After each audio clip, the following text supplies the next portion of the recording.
بسم الله الحمد لله رب العالمين وصلى الله وسلم وبارك على المبعوث رحمة للعالمين نبينا محمد وعلى آله وصحبه ومن اتبعهم بإحسان إلى يوم الدين.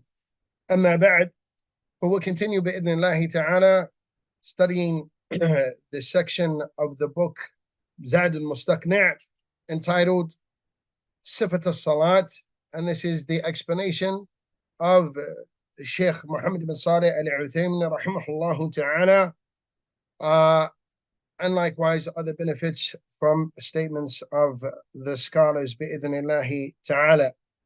In our previous lesson, we spoke about the importance of adherence to the Sunnah of the Prophet sallallahu alaihi wasallam, and that what is given precedence is the Sunnah of the Prophet sallallahu alaihi wasallam.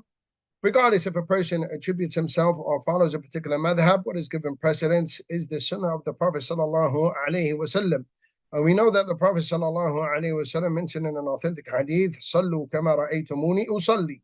That the Prophet sallallahu alaihi wasallam mentioned in an authentic hadith to pray as we have seen the Prophet sallallahu alaihi wasallam, or pray as you have seen me pray. So it is incumbent upon the Muslim to ascertain what is the correct or what is established from the practice of the Prophet sallallahu alaihi wasallam. And we mentioned in our last lesson that knowing these physical rulings or the ahkam with regards to the physical disposition or the physical hay'ah or the physical characteristic of the prayer, that this is important, and it is important not only in praying in the manner that the Prophet sallallahu alaihi wasallam, but it is important with regards to us to nuraqib, to give due attention and to make sure or to ensure that our hearts are cognizant of what it is we are saying and what it is we are mentioning and the different positions in the salat, and that the condition of our heart, that this is by far the most important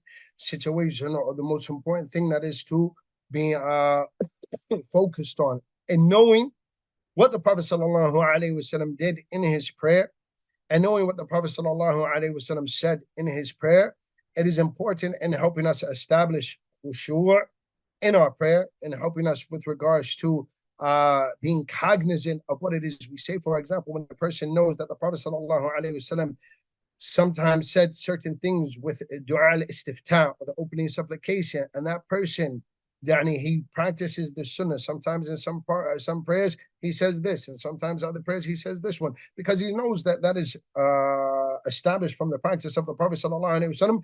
It helps this person be cognizant of what it is he is saying in his prayer, and it helps him to attain this khushu', and it helps his heart to be in a position that is pleasing to Allah subhanahu wa ta'ala.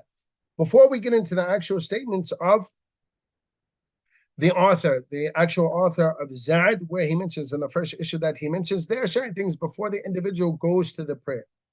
Of course, if the individual is a male and he has his normal mental faculties and he is of the age of, he's reached the age of puberty, then what is incumbent upon him is Salatul Jama'ah. And that is the strongest opinion, that the Salatul Jama'ah, or the congregational prayer, is obligatory. And there are many proofs of that, and from excuse me, from the proofs of that is the statement of Allah subhanahu wa ta'ala in Surah An-Nisa, إِذَا كُنْتَ فِيهِمْ فَأَقَمْتَ لَهُمُ الصَّلَاةِ فَلْتَقُمْ طَائِفَةٌ مِّنْهُمْ مَعَكَ. Allah subhanahu wa ta'ala commanded that a ta'ifa, that a group of people, if the Prophet sallallahu alaihi wasallam establishes the prayer or prayed in the time of khawf, in the time of actual fighting and warfare, that if the Prophet sallallahu alaihi wasallam established the prayer, then there is to be a jama'ah with the Prophet sallallahu alaihi wasallam. And the ulama extrapolated from this, or derived from this, that if this is the case in the situation of fighting and battling in the actual battle, then it is more becoming that outside of that, if this was the command of Allah Azza wa Jalla, that a jama'ah be with the Prophet sallallahu alaihi wasallam and establish the prayer with the Prophet sallallahu alaihi wasallam, then outside of that, in normal circumstances, then it is more of an obligation. And the fact that they weren't excused in this situation outside of that, it shows that this is the Salatul Jama'ah is an obligation, as the fact that they were commanded for in this time of severity. So outside of that, it's more of a command, or the command is stronger. Likewise, Allah subhanahu wa ta'ala mentions, وَرَكَعُوا مَعَ الرَّاكِعِينَ. Make ruku' with the people who are making ruku', yani the people who are praying in the congregation.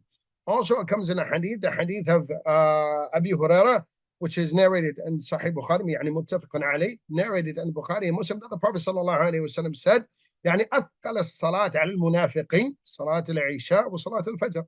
The Prophet sallallahu alayhi wa sallam said that the most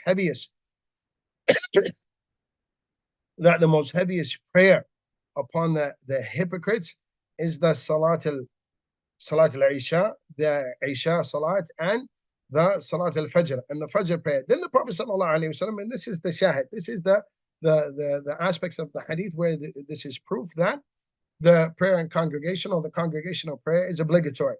The Prophet sallallahu alayhi wa sallam later mentions in this hadith, he said, لَقَدْ هَمَمْتُ أَنْ آمَرَ بِالصَّلَاةِ فَتُقَامُ لَهَا ثُمَّ آمَرَ الرَّجُلُ فَيُصَلِّي بِالنَّاسِ. Prophet sallallahu alayhi wa sallam said, I contemplated having the prayer, yani the call of prayer being called, and I commanding an individual to lead the people in prayer. ثُمَّ أَنْتَلَقْ مَعِي بِرِجَالٍ معهم حزم من الحطب إلى قوم لا يشهدون الصلاة فأحرق عليهم بيوتهم. Then the Prophet sallallahu alayhi wa sallam said that I would command this individual to lead the people in prayer, and then I would go out with a group of people, men, and they have basically bundles of firewood, and we would go to the houses of those people who didn't pray in the congregation, وَأُحَرِّكَ عَلَيْهِمْ بُيُوتُهُمْ, and then we would burn their houses. Now, the Prophet sallallahu alayhi wa sallam didn't actually physically do this, but the Prophet sallallahu alayhi wa sallam contemplated this. And the ulama mentioned that this severe action, the fact that the Prophet sallallahu alayhi wa sallam contemplated something so severe, shows you that thing that the Prophet sallallahu alayhi wa sallam was going to do this because of is an obligation, and that these individuals left the obligation. And due to that, the Prophet sallallahu alaihi wasallam contemplating doing this. So this is proof that the congregational prayer is obligatory upon the men, provided that they don't have an excuse. And then also there's a hadith in Sahih Muslim where the blind man, Abdullah ibn Maktoum, came to the Prophet sallallahu alaihi wasallam and he said, Ya Rasulullah, laysa indi man yaquduni ila al-masjid. He said, Oh Rasulullah, I don't have an individual to walk me to the masjid. And he explained to the Prophet sallallahu alaihi wasallam that they are rodents or beasts or what have you on the way to the masjid. And the Prophet sallallahu alaihi wasallam responded, he said, Atasma' an-nida. Do you hear the call to prayer? And that individual, he said, yes. And the Prophet sallallahu alaihi wasallam said, فَأَجِبْهُ. And in another narration, the Prophet sallallahu alaihi wasallam said, لَا أَجِدُ لَكَ رُخْصَةً. The Prophet sallallahu alaihi wasallam said, if you hear the adhan, then answer it. And in another narration, the Prophet sallallahu alaihi wasallam said, I don't find an excuse for you. So all of this, in summary, all of this, these are some of the proofs, or some of the strongest proofs with regards to the ulama who mentioned that Salatul Jama'ah is obligatory. And that is, you find this in the books of the Hanabila. For example, there's a book called Tasheel, At-Tasheel, from Al-Ba'li. He mentions, before he gets to the actual description of the prayer of the Prophet sallallahu alaihi wasallam, he mentions these things, al-muqaddimat, these things that precede the person actually praying. And from those things that precede the person actually praying is knowing that that prayer that he's going to, if he's a man, Salatul Jama'ah, is obligatory. And he mentions, he says, al-Jama'ah wajibatun, congregational prayer is obligatory. And likewise, one of the explainers of Zad al-Mustaqni', and his name is Mansur al-Bahuti, in his explanation, Arud al-Murbi', he also mentions certain muqaddimat. Likewise, Ibn Balban, in his Aksar Mukhtasarat, he mentions these things that precede the actual prayer. So before the person gets to the actual prayer, there are certain things that precede that. And like the next issue is when the person is walking out to the prayer. He leaves his house, and there are certain things that have come in the Sunnah of the Prophet sallallahu alaihi wasallam, which describe that situation or how the Muslims should be in that situation. And from those things,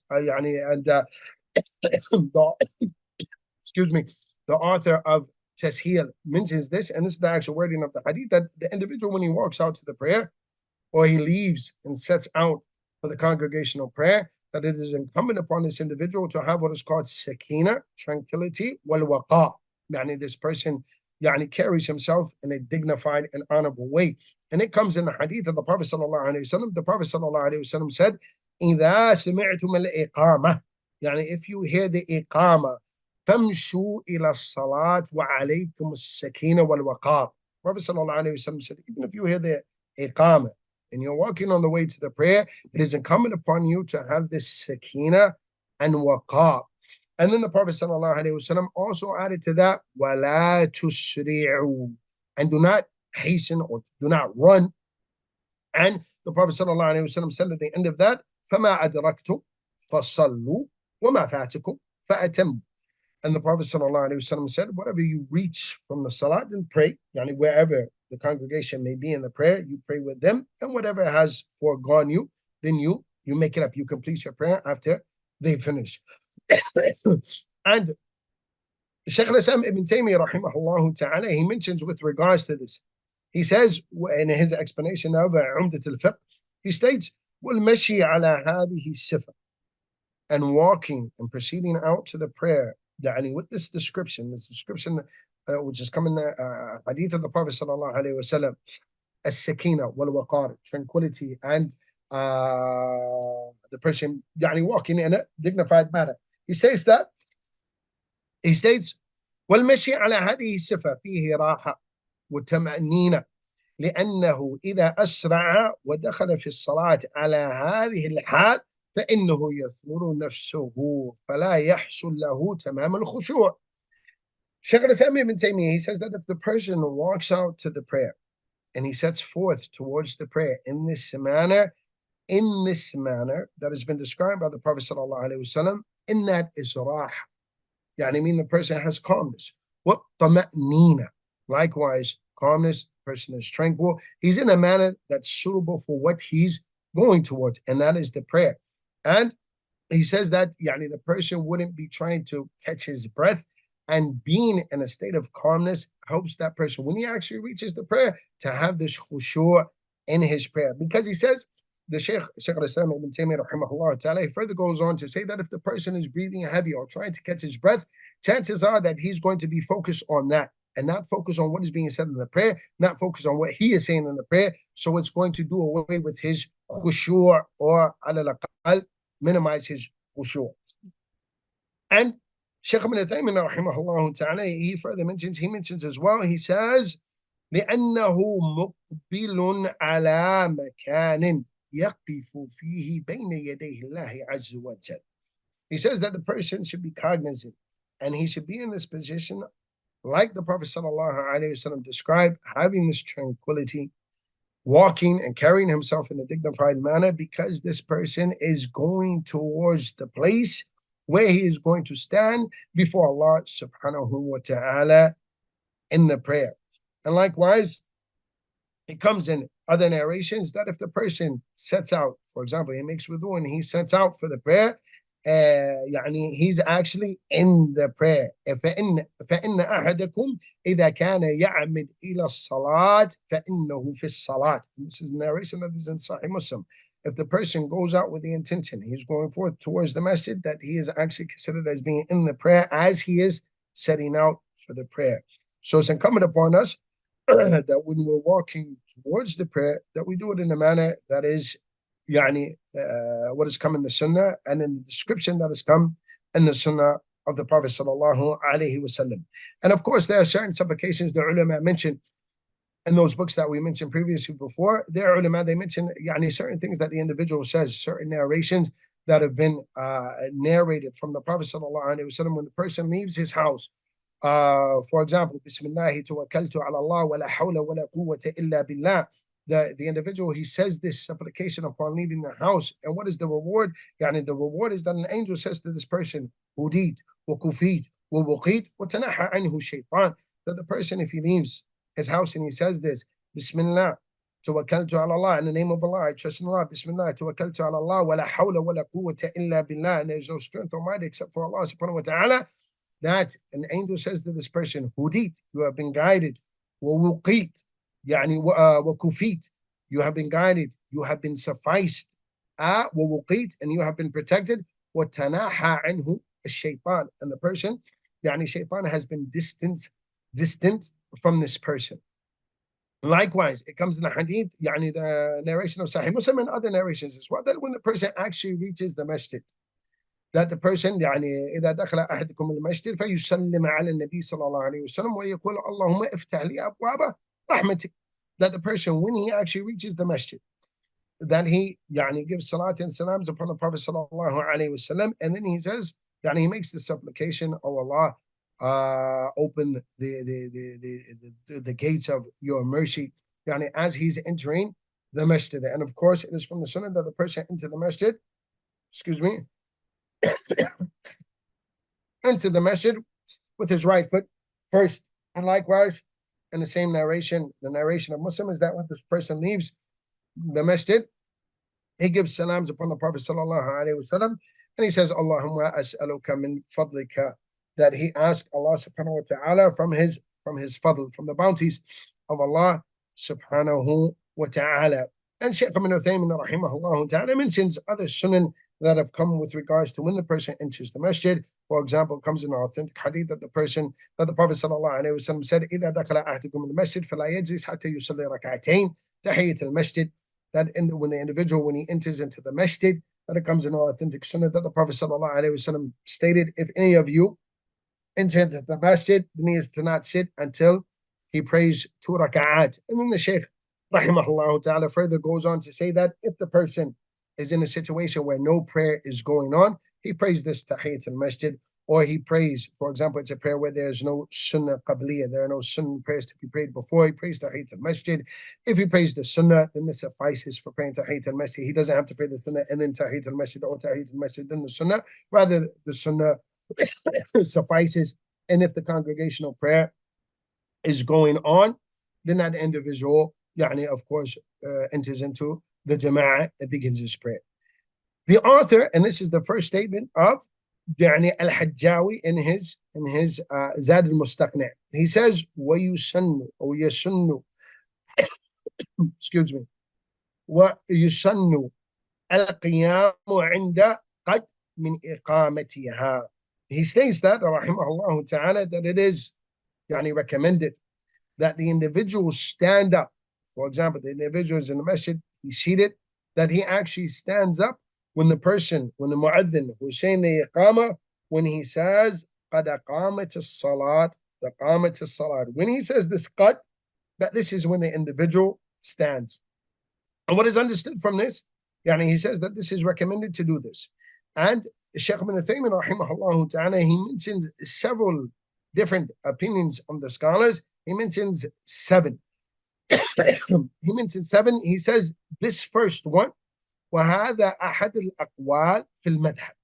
He says that this is one of the opinions of the Hanbali madhab, that the individual, he's seating, and that he stands up when the mu'adhin says قد قامت الصلاة. And that is, it's understood from the apparent wording of Hajjawi that this is regardless of if he sees the imam or if he doesn't. In any case, if he hears the mu'adhin say قَدْ قَامَتِ الصَّلَاةِ, that's when he stands up. So that's one opinion in the madhab. The second opinion, and this is the well-known opinion, al-mashhur fi al-madhab, the second opinion in the madhab al-Hanbali, in the Hanbali madhab, he says that أنهم لا يقومون عند إقامتها إلا إذا رأوا الإمام.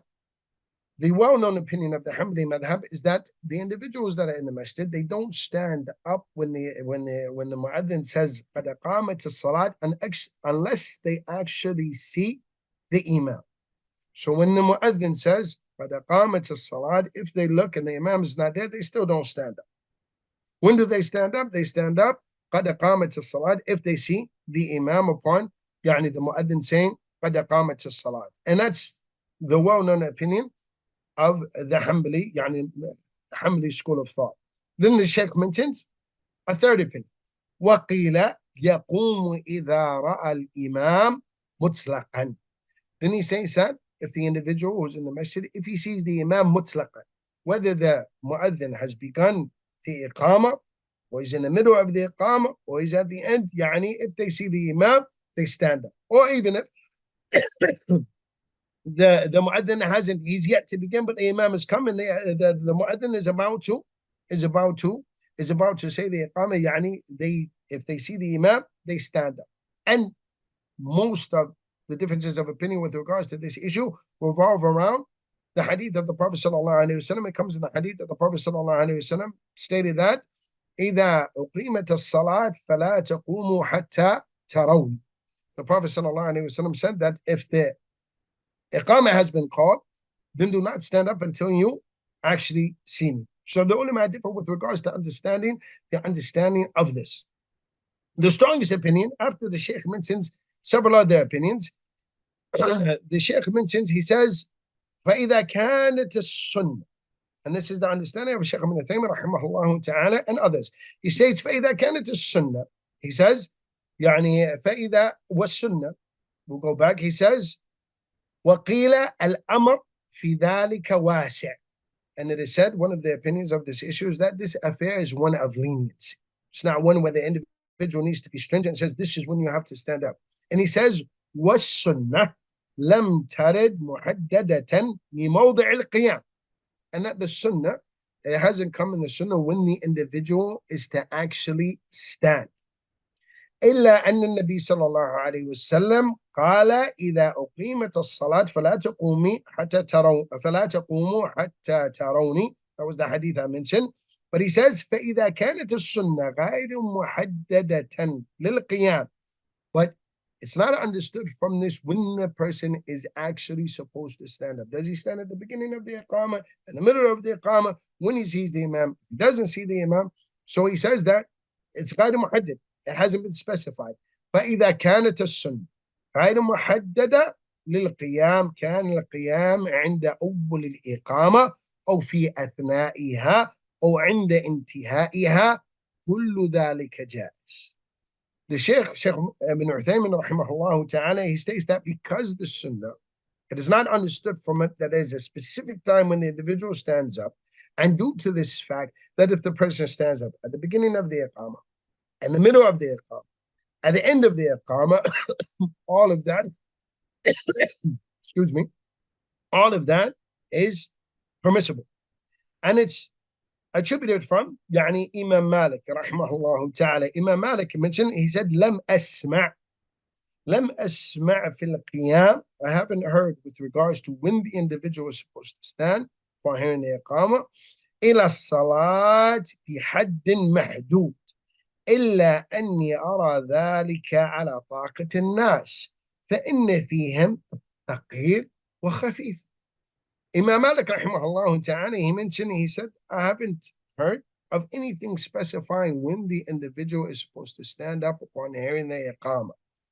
And he stated that, illa, except that, I see that this is this basically goes back to the ability of the people.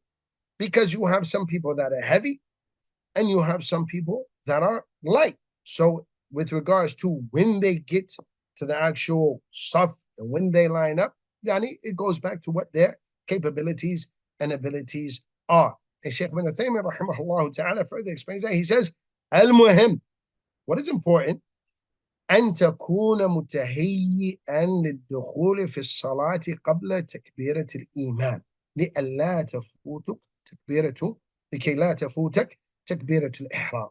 He says that what is important is that you give yourself enough time that you can line up in the saf and make the takbirat al-ihram, the initial takbir, with after the imam makes basically at the timing of or directly after the imam, and that this rukn doesn't pass you by.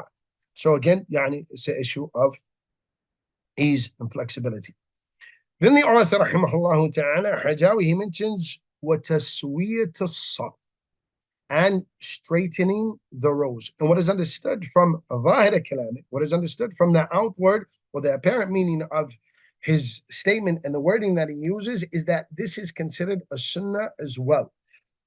So that, and this is the opinion of the majority of scholars, al-jumhur, the majority of scholars are of the opinion that taswiyat as-saf, straightening the rows is a recommended action. However, the strongest opinion is that it is an obligation, and we'll get into that. And that was the opinion of Sheikh Ibn Uthaymin. That was the opinion of Sheikh al-Islam Ibn Taymiyyah, the opinion of As-San'ani, the opinion of Sheikh Ibn Baz, the opinion of Ibn Hajar, and other ulama. And they mentioned that there are several reasons for that.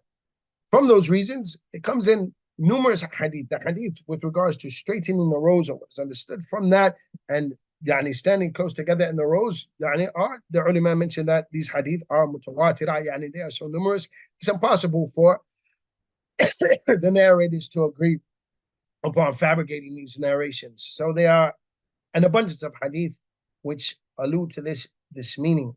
And from those hadith, for example, the Prophet ﷺ mentioned Sawu Sufufakum.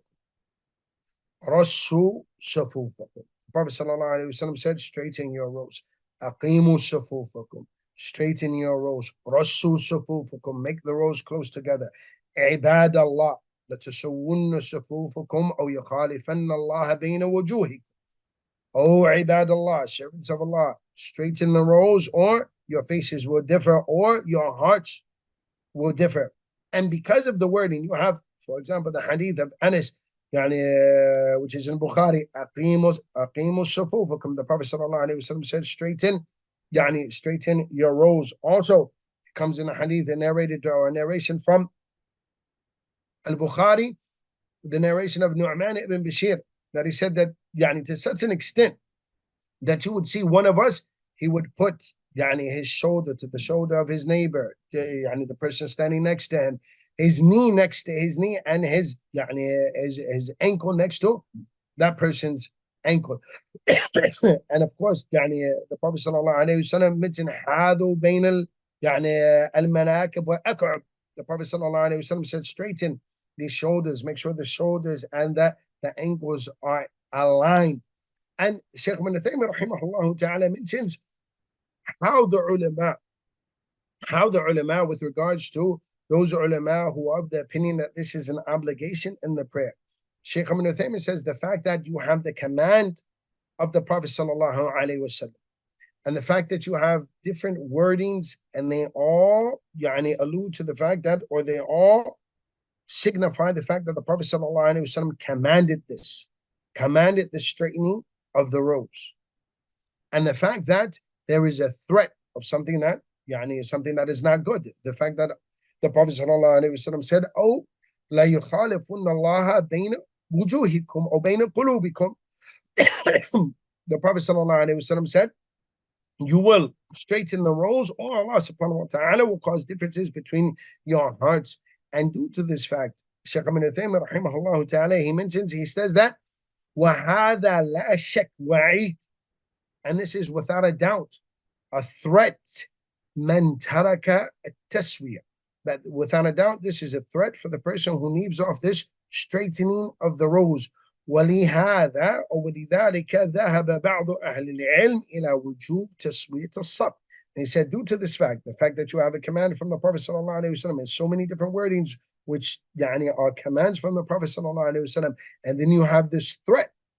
Due to this fact, there are ulama who are of the opinion that this taswiyat as-saf, straightening the rows, is an obligation.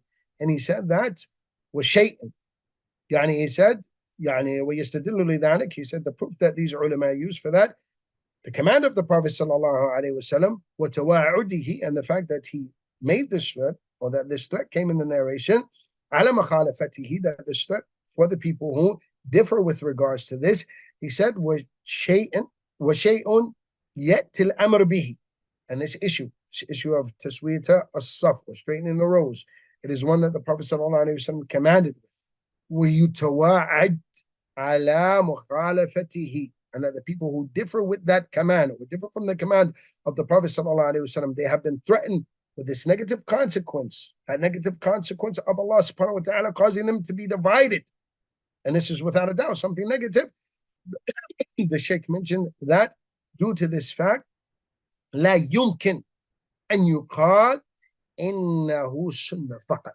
He said, due to this fact, it is not possible to say that this is something that is just simply recommended. Rather, it is obligatory. And he said, وَلِهَذَا كان القول الراجح في هذه مسألة وجوب تسوية الصف وأن الجماعة إذا لم يسووا الصفوف أو لم يسووا الصف فإنهم آثمون.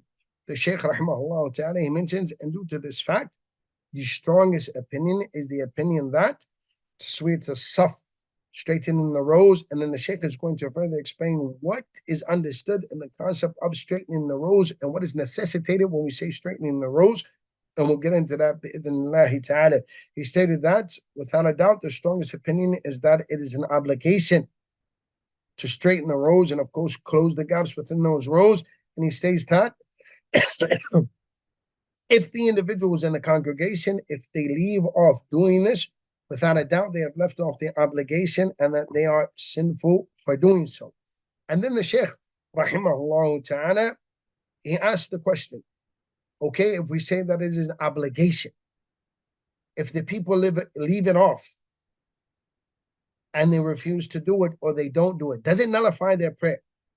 And of course, the answer is no, it doesn't nullify their prayer. And the Shaykh, rahimahullah ta'ala, he goes into explaining that there is a difference between a wajib fis salat wa wajib lis salat. The Shaykh, rahimahullah ta'ala, he explains the difference between something being an obligation in the prayer. For example, like tashahhud al-awwal. This is the obligation in the prayer, meaning that it's not permissible for the person to intentionally leave it.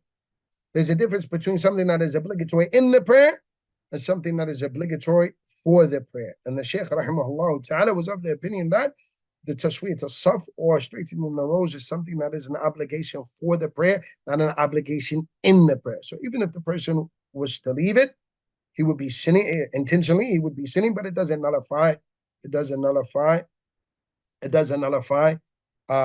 his prayer.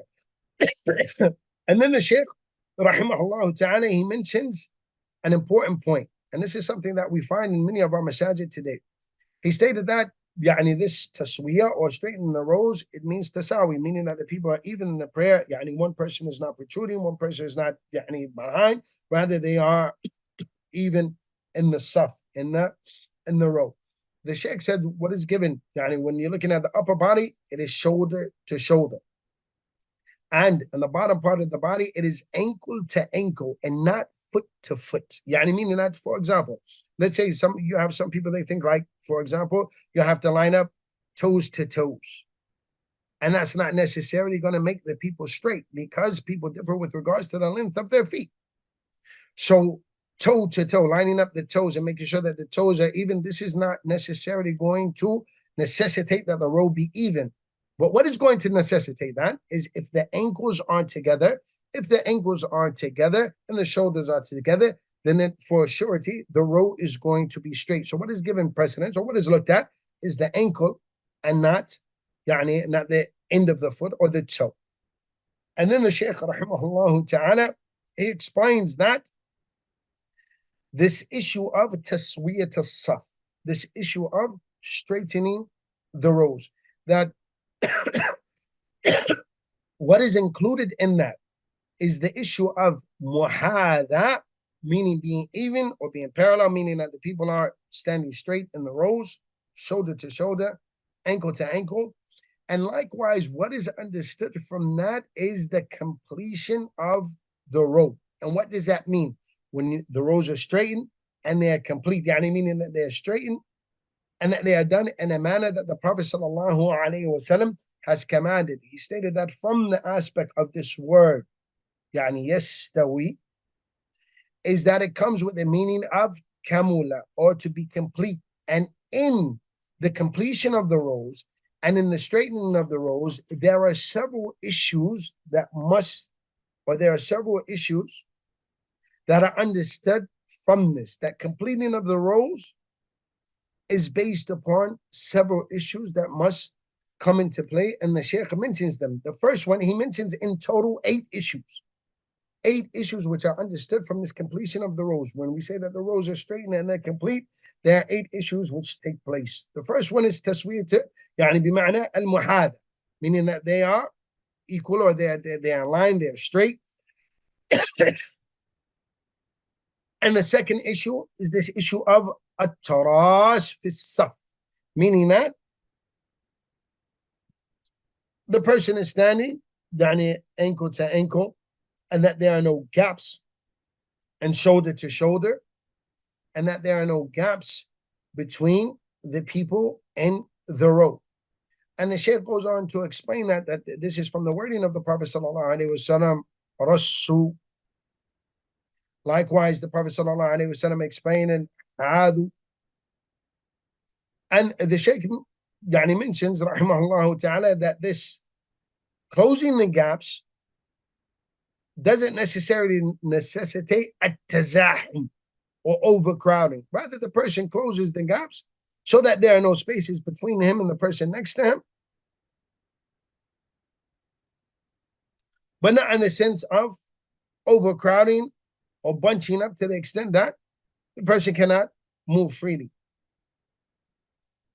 And he mentions the narration of the Prophet sallallahu alaihi wasallam, "Aqimu as-sufuf